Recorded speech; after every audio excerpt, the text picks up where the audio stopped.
My first command was like the Office Space, you know, the movie where you ditched my stapler, you took my sleeper, because just that scene where he's talking to the consultants and stuff. He's like, I have 4 bosses, so anytime I fuck up, I have 4 people coming to me to tell me that I fucked up because I had 4 bosses. I had my LPO, I had my civilian that was in charge of me. And then I had a separate Navy chain of command that also had a chief that would come yell at me. And then I had a command mentor, a Navy mentor that would also come yell at me depending on it.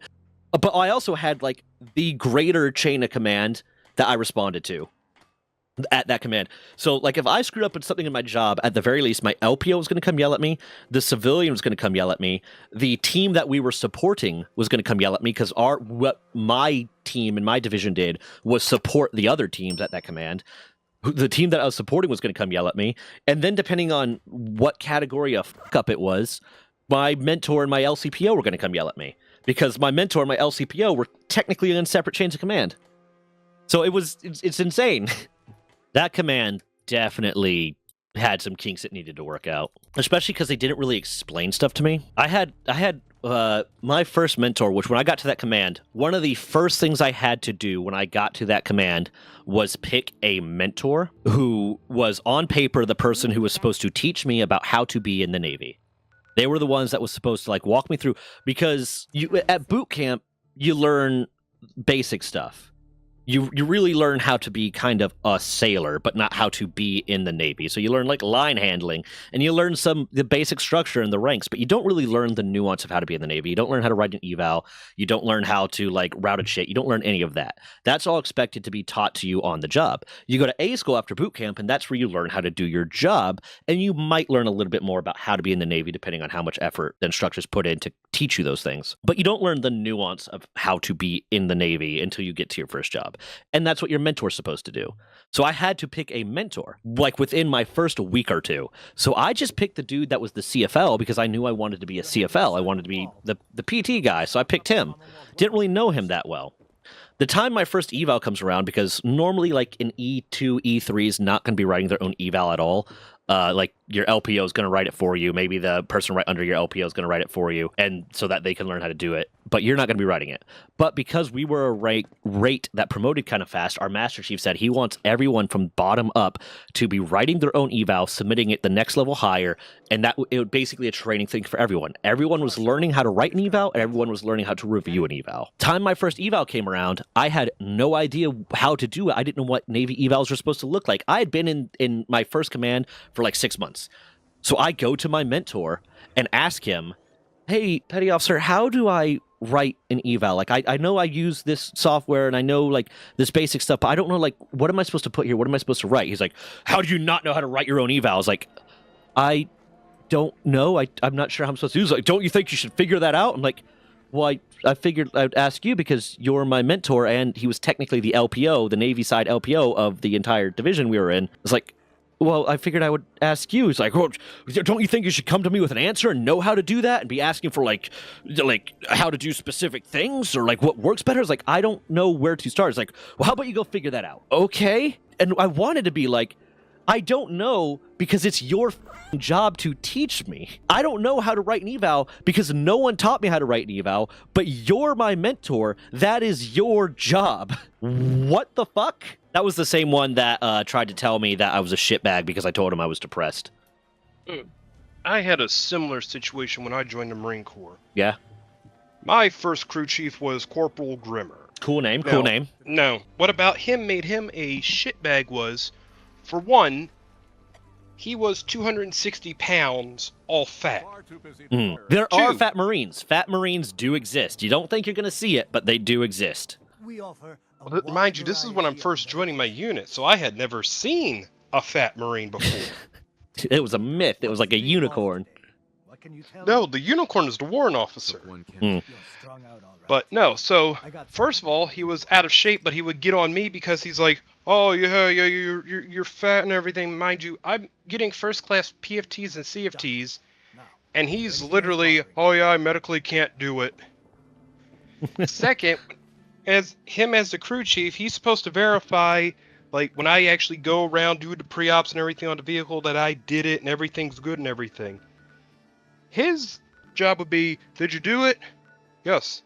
Okay, good enough. Not actually checking, not actually confirming. No, and most of the time, because as a reservist, if we were there for the one weekend, he'd literally the whole time just be all the way in the back corner of the vehicle where you can't really see him outside. Yeah. On his phone, all day. And there is a level to, I will say there is a level to when you trust your guys and you know that they're experienced enough that you could, if you're in a rush, you can be like, hey, Corporal Stack, did you do this? And like, I'm in a rush. Did you do this? And you're like, yeah, I did it. And like, okay, cool. I'm going to go. I trust you. One, you guys were reservists, so it's not like you guys were able to really spend the time building that level of relationship. And two, part of what you're doing on those weekends is ensuring training. That's the purpose of those weekends, is ensuring you maintain those skills. So he should be checking all the time. Oh, no. And mind you, this isn't even just like okay, yeah, he trusts me. No, this is from day one, how the he is. Yeah, no. The thing about him was, I got good at doing like the pre-ops and everything like that, where usually they'd be like, it's a 30-minute all. I could get it done 10 minutes, actual, all the way down to individual deck plate bolt level details in that time, because he would not do anything and he'd just have me do everything. So I was like, cool. I'm just learning how to do this. And it was just stupid. Like, all the time. And then if something did get screwed up, it'd turn around and be my fault. And it's like, you never trained me on this. Oh, 100%. I hate that. Whoa, Stack, you're saying that he never trained you? Corporal Grimmer, you never trained him? I'm pretty sure that I did train him. He just might not have understood it. It's like, no, I learned because I had to ask other crew chiefs and everything. Yeah. No, I love that, because like, going back to like my worst boss that I've talked about, there was so much of that. One, I had more experience in the job field that we were doing than she did, because she cross-trained. So by the time we were her first command at that job, whereas I'd been doing that job for like a year when she had just started. So I had more experience with that job, but she would insist on me having to listen to everything she said, because again, she learned how to do it the Army way. I learned how to do it the Navy way. We were at a joint command where we were technically subservient to a civilian agency, which is why we had a civilian chain of command, and we had to do it the civilian way. So she would all the time tell me to do it the Army, I'd do the work, I'd write the report, I'd do everything I needed to do, and she'd see like the report, she'd see the product and be like, oh no, you need to do this the Army, we need to change this around. I'm like, Sergeant Shrek, I get that that's the Army way to do it, but like at this command, we have to follow this SOP. Like, no, we're doing it the Army way, blah, blah, blah, blah, blah, blah. And then when I was like, fine, fuck it. Like, I can't, like, she's the next person. She's the next quality control person above me, so I can't submit it past her. So I'd submit it to her, I'd change it, submit it to her. It would then go up to the civilian, who was the next quality control person. And the civilian would like come to me and yell at me because, hey, Johnston, why are you doing this wrong? Why are you making? You know this isn't how we make it. Why aren't you doing this? And then Sergeant Shrek would be there like, yeah, why are you doing that wrong? You should know better than to do that. You should know better than do it that way. Blah blah blah. It's like, you told me to do this way.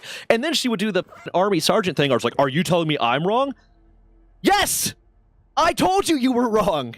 You told me to do it this way. Also, if I sent it to you for QC and I did it wrong and then you submitted it forward, you're still fucking wrong because you didn't QC it.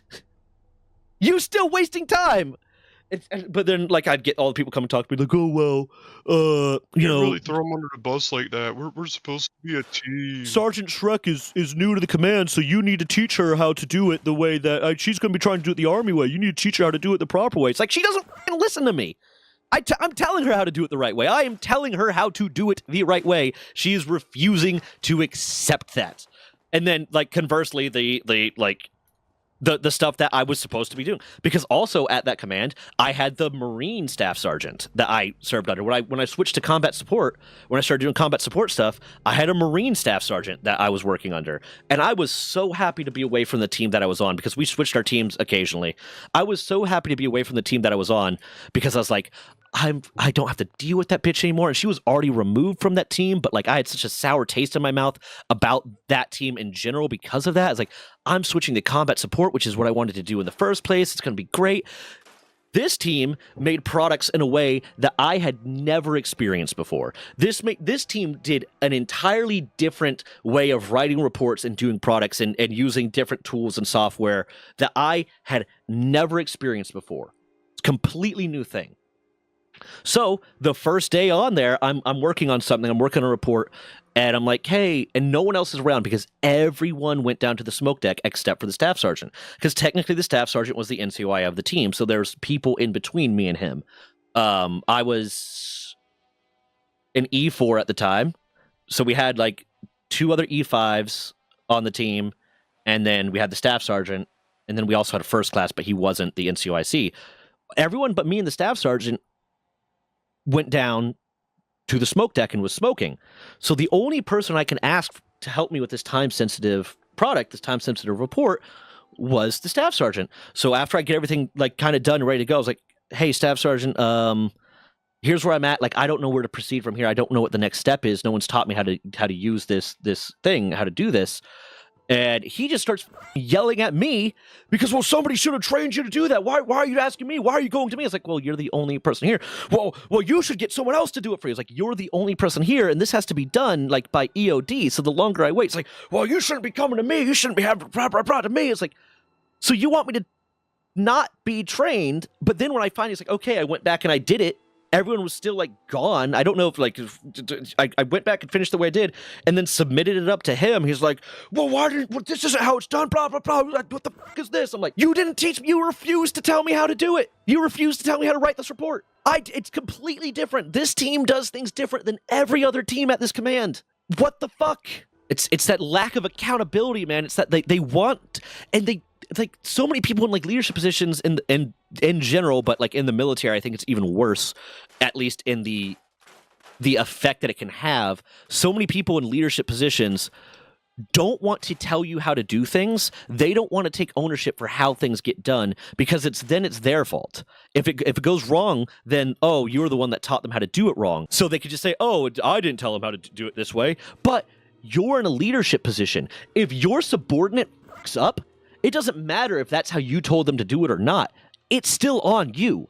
So when like someone comes, when like, oh yeah, I submitted for it, I didn't tell them how to do it, got blah blah blah blah blah, and then okay, say staff sergeant does that. Sergeant first class comes like, how is it? Why is this f***ed up? It's like, well, Johnston did that. It's like, yeah, but you're my staff sergeant. You should have checked my work product. You should have made sure it was done right. So you can't just say, well, Johnston did it, and it doesn't make you look, it makes you look worse than I do.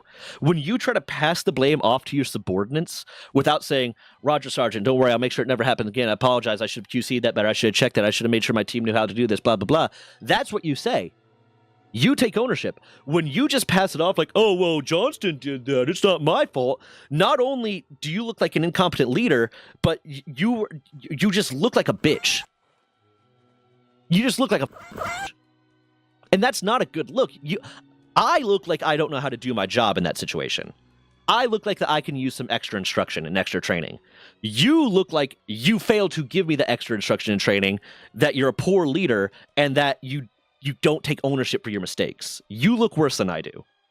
And they don't get that. It's also another thing of, it's like, hey, I'm now in this position in rank and everything. This is beneath me. That's what I, at least from my observation being in the Marine Corps, it was a lot of times for a lot of people. It's like, okay. If you are an E6 or below in a leadership position, your job is to manage and train your troops. Your job is to manage and train your subordinates. If you're an E7, yeah, then that kind of goes higher administratively. You stop doing your job as much, and now you're more administratively. That's where your work lends to.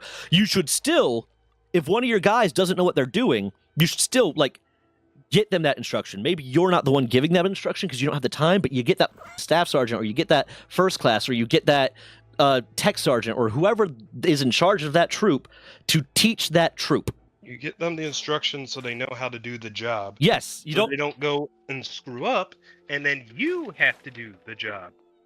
Or someone just gets killed, or something horrible happens, or 1,000 other things that can go wrong because people are too busy passing the buck than taking ownership and doing the damn job. Hi, I'm trying something new, so let me know if you guys prefer the radio show background or the tavern background from the 2 videos that released today, or if you prefer the simple gameplay background with the face cam that I've done in the previous videos. I'm trying to decide what is the most enjoyable for the people watching this, and you can vote on the poll in the description to let me know.